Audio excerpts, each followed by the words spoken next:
Hey everybody, जैसा कि last video में अच्छा रिस्पांस आया तो हम लोग एक नए वीडियो के साथ आपके पास आए हुए हैं वापस से। Body fluids and circulation topic का नाम है, क्लास 11th का पार्ट है। वो टॉपिक हम लोग पढ़ेंगे पिछले वाले से और अच्छे तरीके से पढ़ेंगे। लास्ट वीडियो में हमको एक चीज़ का सबसे ज़्यादा मतलब व्यूअर्स का कंप्लेन था कि यार आपका वीडियो लेंदी था। आपने बोला कि 7 मिनट में ट्रिक कंप्लीट कर लोगे, तो हाँ वो थोड़ा सा था लेंदी, लेकिन हाँ फैक्ट उसमें यही था कि यार आपको वो 21-22 मिनट देने थे पूरे। आप दोगे तभी आपको वो वीडियो क्लियर हो पाएगा। सेम इसी वीडियो के साथ है, क्योंकि कोई भी ट्रिक या टिप्स को आप सीखने के लिए आपको पहले उसको पूरा जानना तो होगा ना, तब तो फिर आप उसको इंप्लीमेंट कर पाओगे 7 मिनट, 6 मिनट, 5 मिनट अपनी कैपेसिटी के अनुसार। तो इस वीडियो को भी पूरा देखना। अगर आप पूरा नहीं देखोगे तो हाफ नॉलेज ऑफ इधर से लोगे, आप कहीं और से लोगे हाफ नॉलेज, वो बहुत डेंजरस होगी। तो इसलिए या तो इस वीडियो को पूरा देखना या तो यहीं पे स्किप कर देना, मुझे कोई प्रॉब्लम नहीं है, ठीक है। लेकिन अगर आप चालू कर रहे हो तो आप पूरा देखना। तो इसी के साथ हम लोग स्टार्ट करते हैं अपना आज का topic, body fluids and circulation. सबसे ज़्यादा इंपॉर्टेंट पार्ट है इसका कार्डियक साइकिल, लेकिन उसको पढ़ने से पहले हम लोग कुछ फर्दर सब डिविजन्स इसके पढ़ेंगे, जो किसी भी टॉपिक को पढ़ने से पहले ज़रूरी होता है कि यार आपको थोड़ा बहुत पता होना चाहिए। तो हम लोग पढ़ेंगे कैसे, पहले सेप्टा के बारे में पढ़ेंगे, डिविजन्स, फिर उसके बाद वेसल्स ऑफ हार्ट, फिर उसके बाद double circulation, walls of heart, systemic and pulmonary heart, systemic and pulmonary circulation, और lastly important cardiac cycle. Important main part इसमें कार्डियक साइकिल है और डबल सर्कुलेशन, यहाँ से क्वेश्चंस उठते हैं, ठीक है। अब इसको हम लोग स्टार्ट करते हैं, लेकिन स्टार्ट करने से पहले अगर आप हो अभी यहाँ तक देख लियो तो प्लीज़ पूरा वीडियो लास्ट तक देखना, और फिर आप इस वीडियो को जज करना कि यार कैसा है। अभी आप स्किप करके अगर जाना चाहते हो तो बिल्कुल चले जाओ, क्योंकि स्टार्ट एक बार जब हो जाए तो आप लास्ट तक ज़रूर देखना इस वीडियो को, ठीक है। तो हम लोग स्टार्ट करते हैं।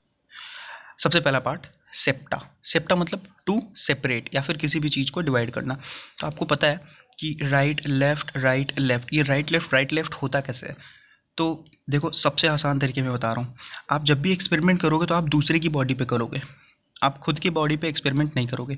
तो बस आप इमेजिन करो कि ये जो वीडियो में आपके सामने एक बॉडी रखी हुई है, तो उसका राइट पार्ट किधर होगा, उसका राइट हैंड इधर होगा, तो ये उसका राइट पार्ट हो गया। उसका लेफ्ट हैंड इधर होगा तो उसका लेफ्ट पार्ट हो गया। लाइफ टाइम के लिए मेडिकल कॉलेज में सबसे फर्स्ट ईयर में आपसे जो चीज़ें प्रैक्टिकल करवाई जाएंगी उसमें यही कि सारे ऑर्गन्स रखे रहेंगे और आपको बताना होगा कि ये उठाना होगा, और उनको उसी वे में उठाना होगा कि वो एग्जामिनर की पॉइंट ऑफ व्यू से चीज़ें राइट में रहे, लेफ्ट में रहे। तो ये चीज़ बहुत इंपॉर्टेंट है जो मैंने बता दिया, एक्स्ट्रा है, कोई उसका वो दिक्कत नहीं है, लेकिन राइट लेफ्ट का आपका क्लियर हो जाएगा इससे, ठीक है। जल्दी देखते हैं हम लोग। ये अपर पार्ट होता है ऑरिकल, लोअर पार्ट होता है वेंट्रिकल। तो right auricle, right ventricle, left auricle, left ventricle, ठीक है। अब ऑरिकल्स को वेंट्रिकल से डिवाइड करने के लिए जो सेप्टा होगा तो ऑब्वियसली उसी के नाम पे चला गया, ऑरिकुलो वेंट्रिकुलर सेप्टम। राइट का है तो राइट, लेफ्ट का है तो लेफ्ट। अब वेंट्रिकल्स के आपस में डिवाइड करने के लिए जो पार्ट है उसको बोल दिया जाएगा इंटर वेंट्रिकुलर सेप्टम, ठीक है। ईजी है, जल्दी जल्दी चलते हैं, सॉरी मैं थोड़ा स्लो हूँ, जल्दी करता हूँ। अब ये देखो कि ये जो ऑरिकल्स को डिवाइड करने वाला है तो सेम उसी जैसे इंटर वेंट्रिकुलर वैसे इंटर ऑरिकुलर सेप्टम हो गया, ठीक है। यहाँ पे वॉल्व है। कस्प, कस्प का मतलब क्या समझते हो आप, कि कितनी चीज़ों में वो चीज़ डिवाइड करी। जैसे कि घर में दरवाजे होते हैं एक दो पैटर्न के, एक तो प्लेन दरवाज़ा होता है, एक एंड से दूसरे एंड तक लाके उसको जोड़ दो और फिर उसके लॉक लगा दो। और एक दूसरा होता है कि आप पहले राइट वाले एंड को बंद करो, फिर लेफ्ट वाले एंड को बंद करो, फिर उसमें लॉक लगा दो, जो पुराने गांव वाले घर में होते हैं या पुराने ज़माने में हुआ करते थे। तो सेम कस्प का मतलब वही होता है कि 1 2 3 चीज़ों में डिवाइड कर रहा है। पहले इधर वाले को लाओ, फिर इधर वाले को लाओ, फिर इधर वाले को लाओ, बंद कर दो, ये हो गया कस्प। तो अब ये 3 में है तो ये ट्राइकस्पिड हो गया, ये 2 में डिवाइड कर रहा है तो ये बाइकस्पिड हो गया। बाइकस्पिड वॉल को माइट्रल वॉल भी बोलते हैं, ठीक है। हम लोगों का ये सेप्टा वाला पोर्शन क्लियर हो गया। दूसरा टॉपिक है वेसल्स ऑफ हार्ट। वेसल्स में इंपॉर्टेंट है आपको जानना, मतलब इसको पता होना चाहिए आपको कि कैसे है, क्या होती है। सबसे पहले जान लीजिए कि आर्टरी और वीन होते क्या है। तो आर्टरी वो चीज़ है जो हार्ट से चीज़ों को लेके जा रही है बॉडी के पास। तो बॉडी को डिमांड है प्यूरिफाइड चीज़ों की, साफ़ सुथरी चीज़ों की, ऑक्सीजन उसको चाहिए, तो आर्टरी ऑक्सीजनेटेड ब्लड लेके जाएगी, ठीक है। और बॉडी का जो गंदा चीज़ है, मतलब जो डीऑक्सीनेटेड पार्ट है, वो वीन्स लेके आती है हार्ट की तरफ में, ठीक है। तो आर्टरी और वीन का तो आपका मतलब क्लियर हो गया कि भाई जो चीज़ हार्ट से लेके जाए बॉडी की तरफ वो आर्टरी हो गई, और जो बॉडी से लेके आए हार्ट की तरफ वो वीन्स हो गई, ठीक है। अब हम लोग जल्दी से देख लेते हैं। ऑरिकल में 3 ओपनिंग्स होती हैं या फिर 3 चीज़ें आके खुलती हैं। कोरोनरी साइनस, जो आपके ब्रेन वेन का पार्ट से लेके आती है, अपर बॉडी पार्ट से, और उसके बाद जो हैंड्स आपका ये शोल्डर वाला पार्ट से लेके आता है तो वो सुपीरियर वेना कावा होगी, और इन्फीरियर वेना कावा आपका टो से, अंगूठे से ऊपर लेके आती है हर्ट में। राइट ऑरिकल में लाके ये चीज़ों को पोर कर देते हैं।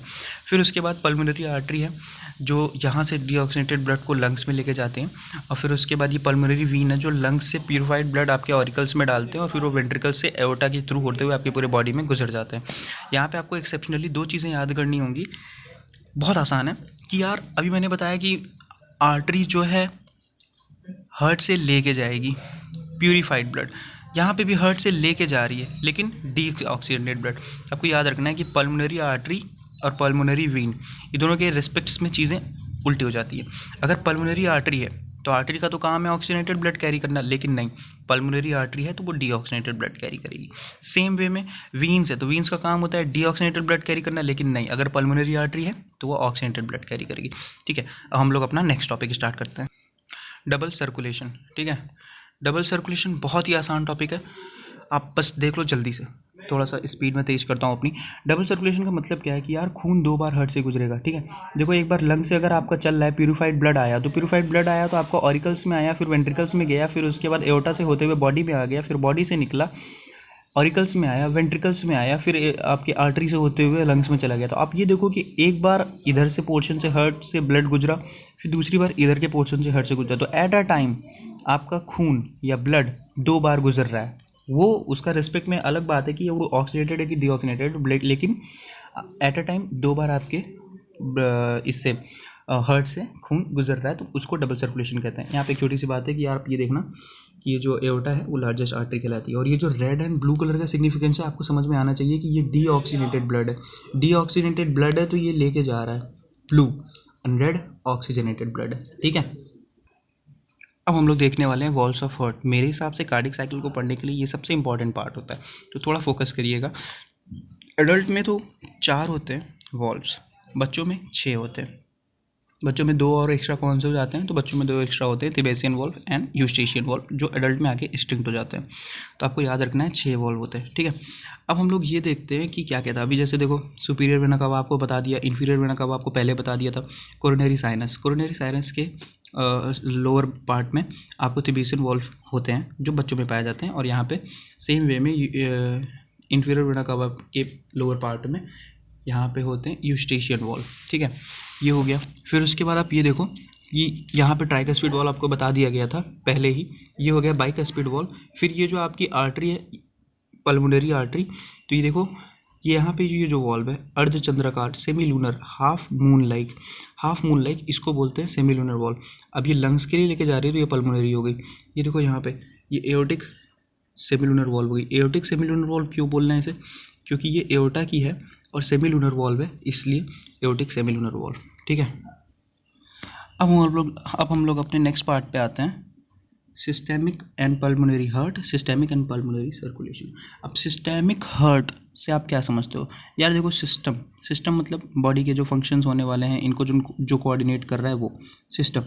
तो वो पार्ट हार्ट का जो बॉडी के सिस्टम्स को परफॉर्म करने में हेल्पफुल होगा उसे सिस्टेमिक हार्ट करेंगे। तो आप बताओ बॉडी को ज़रूरत ऑक्सीजन की है, ऑक्सीजनेटेड ब्लड की है, तो वो ब्लड किस हिस्से से निकल रहा है, तो लेफ्ट वाले पार्ट से निकल रहा है, तो मतलब ये वाला जो पोर्शन है वो सिस्टेमिक हार्ट हो गया। अब पल्मोनरी हार्ट मतलब लंग्स को जो ज़रूरत है वो किधर से आ रही है, तो आपके राइट वाले पार्ट से, तो राइट वाले पार्ट से आ रही है तो वो आपका पल्मोनरी हार्ट हो गया। ठीक है, अब मतलब इतना तो आप समझ गए होगे। तो ये left auricle to left ventricle, left auricle to left ventricle, ये आपका सिस्टेमिक हार्ट हो गया। ये right auricle to right ventricle, ये आपका पल्मोनरी हार्ट हो गया। सर्कुलेशन की बात करते हैं तो सिस्टेमिक सर्कुलेशन मीन्स हार्ट से निकलने के बाद बॉडी में और वापस हार्ट तक आने तक में जो सर्कुलेशन होगा वो सिस्टम के बीच में सर्कुलेशन होगा, तो इसलिए सिस्टेमिक सर्कुलेशन कह दिए। मतलब हार्ट से निकल रहा है आपका लेफ्ट वेंट्रिकल से निकला बॉडी में, बॉडी से वापस जब तक हार्ट में नहीं आ जाए तब तक वो सिस्टेमिक सर्कुलेशन कहलाएगा। तो left ventricle to right auricle ये आपका सिस्टेमिक सर्कुलेशन हो गया, जैसे कि यहाँ पे देख लो आप। और सेम वे में आपको लंग्स में पल्मोनरी सर्कुलेशन कराना है, मतलब लंग्स को चाहिए तो राइट वेंट्रिकल से वापस लंग्स में, और जब तक वो लंग्स के वाया होते हुए वापस हार्ट में ना आ जाए तो उसको पल्मोनरी सर्कुलेशन कहेंगे। तो मतलब right ventricle to left auricle ये आपका पल्मोनरी सर्कुलेशन हो गया। ठीक है, ये दोनों चीज़ें बहुत ही आसान थी, क्लियर हो जाएंगी। अब हम लोग अपना सबसे मेन पार्ट हम लोग स्टार्ट करे जा रहे हैं, कार्डियक साइकिल। कार्डियक साइकिल का दो मतलब हो सकता है, आप मतलब उसको डिफाइन कैसे कर सकते हो कि एक बीट से दूसरी बीट के बीच का जो प्रोसेस है वो है कार्डियक साइकिल। मतलब एक हार्ट बीट से दूसरी हार्ट बीट के बीच का जो प्रोसेस है वो है कार्डियक साइकिल। या फिर rhythmic contraction and relaxation of myocardium is termed as cardiac cycle.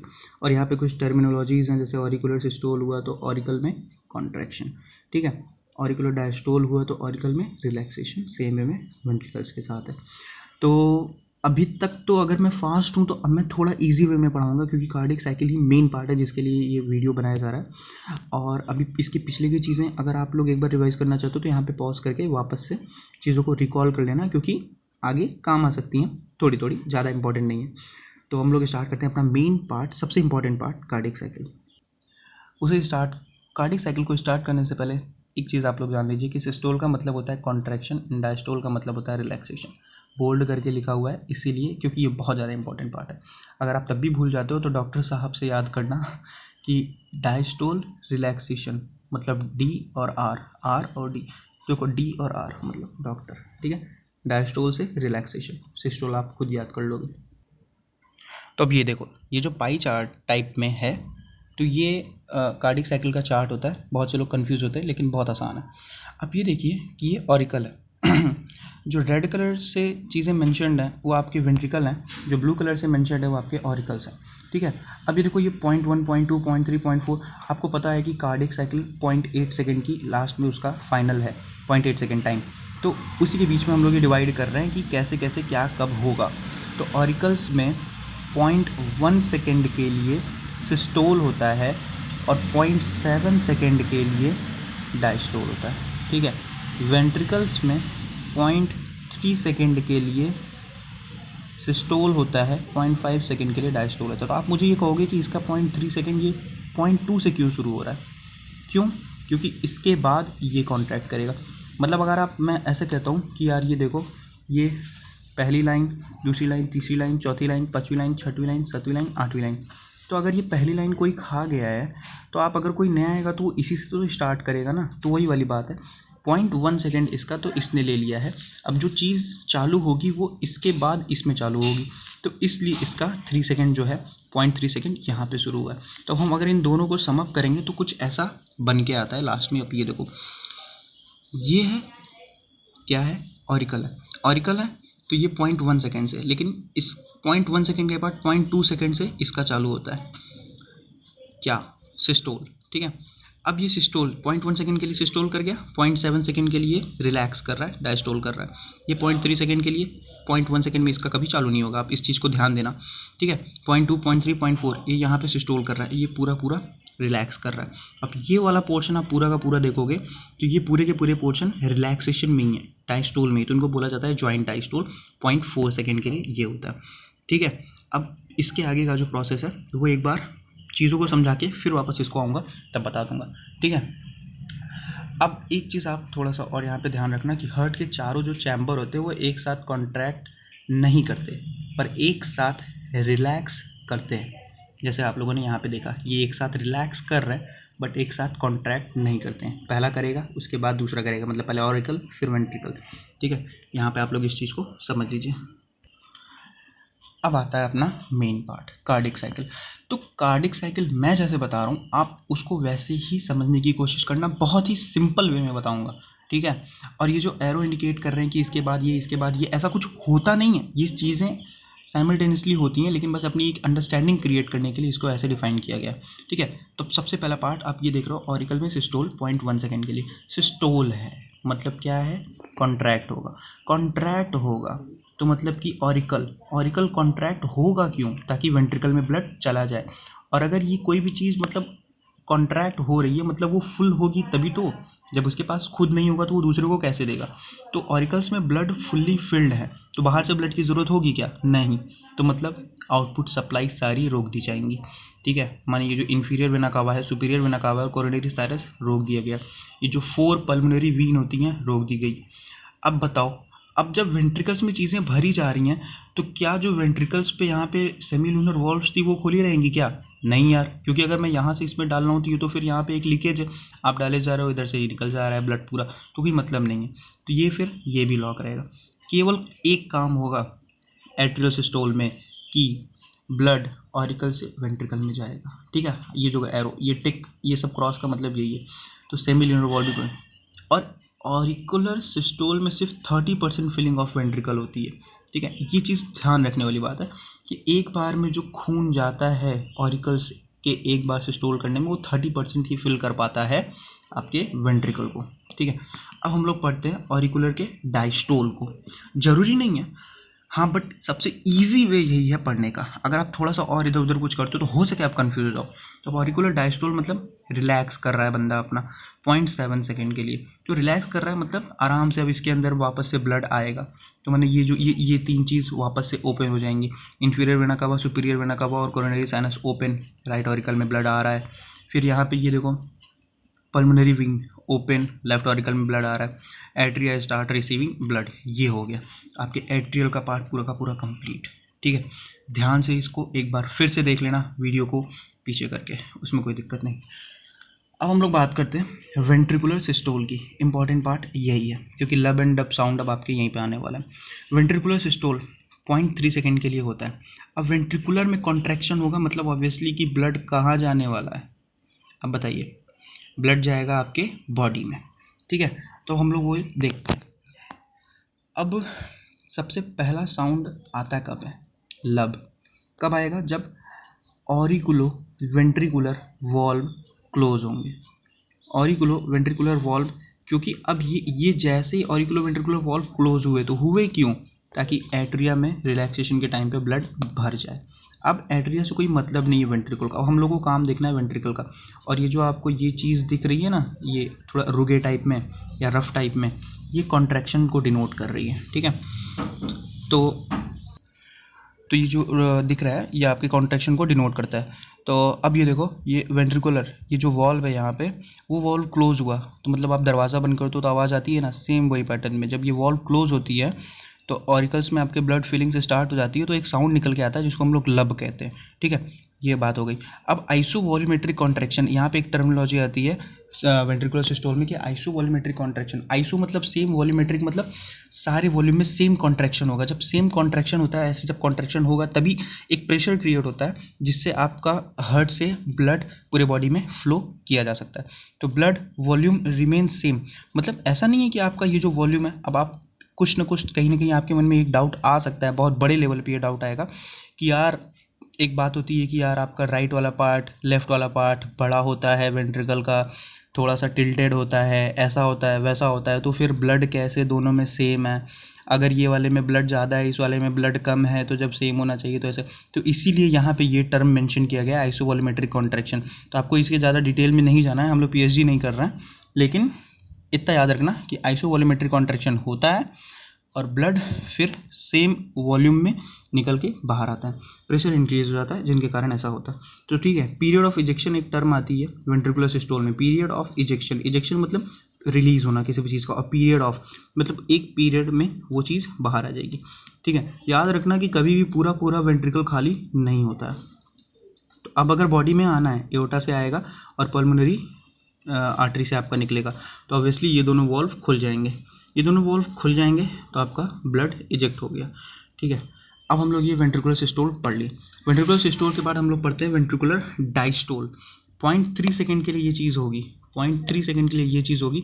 जैसे ही ये चीज़ डन होती है तब उसके बाद क्या होगा, जैसे ही आपका ये ब्लड गया, अब ये ब्लड गया तो वापस से इसको ब्लड चाहिए। अब इसको अगर ब्लड चाहिए तो अब देखो क्या होगा। तो पहले ऑरिकल्स में तो ब्लड होने चाहिए, तो ऑरिकल्स में आपकी फीलिंग कंटिन्यू है, ऑरिकल्स में ब्लड आ रहा है, ये वॉल्व भी क्लोज्ड है क्योंकि अभी यहाँ पे ये चीज़ क्लोज हुई थी। अब फिर उसके बाद ये चीज़ ओपन हुई सिक्वेंशियल में, फिर ये ब्लड निकला, फिर उसके बाद ब्लड पूरा का पूरा ना निकल जाए इसलिए वापस से ये चीज़ क्लोज। अब ये भी क्लोज, ये भी क्लोज, इसमें ब्लड भर रहा है, तो ठीक है, SLV क्लोज। अब देखो पहला साउंड आपका आया था ऑरिकुलर वेंट्रिकुलर वॉल्व बंद होने से, अब दूसरा साउंड आपका आएगा सेमीलूनर वॉल्व के बंद होने से। ये देखो heard second sound dub, semilunar valve close, ये दरवाज़ा बंद होता है, आवाज़ आती है डब, ठीक है। यहाँ पे आइसोवॉल्यूमेट्रिक रिलैक्सेशन, यहाँ पे ये जो पूरा का पूरा वॉल्यूम में ऐसे कॉन्ट्रैक्ट होता है, अब सेम वॉल्यूम में ऐसे रिलैक्स होंगे, ठीक है। तो ये ऐसा चीज़ है आइसोवॉल्यूमेट्रिक। तो प्रेशर आपका डिक्रीज, प्रेशर डिक्रीज तो volume increase. Auriculo ventricular valves open. अब इसके बाद ये जब ये यहाँ पे सेमिलुनर वॉल्व आपके बंद हो गए तो ऑरिकुलो वेंट्रिकुलर वॉल्व खुले। ऑरिकुलो वेंट्रिकुलर वॉल्व अगर खुले तो आपका 70% ब्लड वापस फिल होता है। रैपिड इनफ्लो इसे कहते हैं, ठीक है। अब ये जो ब्लड आता है, क्योंकि देखो 30% फिलिंग तो आपकी पहले में हो गई यहाँ पे ऑरिकुलर के सिस्टोल से 30% फिलिंग, ठीक है, एक्टिव प्रोसेस होती है। अब ये जो 70% रैपिड इनफ्लो है वो वापस से वेंट्रिकुलर डायस्टोल से अब यहाँ पे ब्लड भराएगा, मतलब अब यहाँ पे ब्लड फिल हुआ है, ठीक है। एक यहाँ पे वर्ड आती है डायस्टेसिस। डायस्टेसिस से आप क्या समझते हैं? तो यहाँ पे ऐसा है कि जिस स्पीड से ब्लड ऑरिकल में आता है उस स्पीड से ब्लड सीधा ऑरिकल से वेंट्रिकल में चला जाता है, इसे ही डायस्टेसिस कहते हैं। आप कहोगे कि भाई अगर ऐसा हो रहा है कि ऑरिकल से ब्लड वेंट्रिकल में आ जा रहे हैं डायरेक्ट, तो फिर एक डाउट आना चाहिए कि यहाँ से अगर ये पूरा का पूरा ब्लड ऑरिकल में आया और डायरेक्ट आपके वेंट्रिकल में चला गया, तो फिर जो 30% फिलिंग नेक्स्ट आउटपुट में आने वाली है, मैंने वापस ये जो 30% फिल्ड है ऑरिकल और फिर कॉन्ट्रैक्ट कर रहा है, निकल रहा है, तो ये 30% आया कैसे? क्योंकि यार यहाँ पे तो आप देख रहे हो कि पूरा का पूरा आ रहा है, सीधे चला जा रहा है, आ रहा है सीधे चला जा रहा है, आ रहा है सीधे चला जा रहा है, ये हो रहा है। तो फिर ये 30% इसमें रुका कैसे जो अगली प्रोसेस में वापस से आने वाला है? मतलब कार्डिक साइकिल चल रही है तो 0.8 सेकेंड के बाद वापस से जो चीज़ रिपीट होने वाली, जो फिनोमेना रिपीट होने वाली है, उसमें ये 30% पहले से भरा हुआ कैसे है? तो इसके लिए सबसे एक रीज़न आप पढ़े होंगे यहाँ पे मस्कुलाई पेक्टिनिटी, एक पोर्शन होता है, एक पार्ट होता है मस्कुलाई पेक्टिनिटी, जो रनिंग जो आपका ब्लड है उसमें से एब्जॉर्ब करता है। आप एक एब्जॉर्बर या फिर उसको हिंदी में सोखता कहते हैं, आप उसको अगर देखे होंगे तो जो जिसका काम होता है पानी को सोख लाना या किसी भी लिक्विड चीज़ को सोख लेता है, सेम वही फंक्शन होता है मस्कुलाई पेक्टिनिटी का। ये जो रनिंग ब्लड आ रहा है डायस्टेसिस में, आपका सारा का सारा जा तो रहा है, लेकिन वो जो लगी हुई है यहाँ पे मस्कुलाई पेक्टिनिटी, वो कुछ ना कुछ ऐसे करते करते एब्जॉर्ब कर लेते हैं, लास्ट जाके वही 30% कंट्रीब्यूट करता है। इसलिए पहले से यहाँ पे 30% ब्लड फिल्ड होता है। तो फिर ये रैपिड इनफ्लो के कारण तो 30% आपका ब्लड यहाँ से पहले वेंट्रिकल्स में आ गया था, रिमेनिंग आपका 70% है, तो ये आपका 100% होके फिर यहाँ पे आके यहाँ पे रिलीज़ हुआ, फिर लास्ट में यहाँ पे कुछ रिमेन हुआ, फिर वापस ये आके भरा, ऐसे करके ये पूरी की पूरी कार्डियक साइकिल आपकी चलती है, ठीक है। तो हम लोग इस वाले चार्ट को एक बार अच्छे से देख लेते हैं। अब ये देखिए, ये आपका ऑरिकल हो गया, ये आपका वेंट्रिकल हो गया। यहाँ पे end of diastolic volume 120 ml, ठीक है। यहाँ पे ये H1 साउंड आता है, ठीक है। और यहाँ पे ये देखो दूसरा वाला पार्ट है H2, end of systolic volume, यहाँ पे ये 50 ml है, यहाँ पे ये 120 ml है। अब ये जो इंड डायस्टोलिक वॉल्यूम है माइनस इंड सिस्टोलिक वॉल्यूम, तो ये आपका कंट्रीब्यूट करता है स्ट्रोक वॉल्यूम को। स्ट्रोक वॉल्यूम की तो आउटपुट कितना आएगा 70 ml। फिर कार्डिक आउटपुट आपको अगर जानना है तो stroke volume into heart rate. Stroke volume आपका कितना है 70 ml और हार्ट रेट आपकी कितनी है 72 बीट्स पर मिनट। तो आप ये कर दोगे तो आपका हो जाएगा 5040 के अप्रॉक्स में आपका आ जाएगा, मतलब ये ml में, तो 5 लीटर आपका मतलब ब्लड है।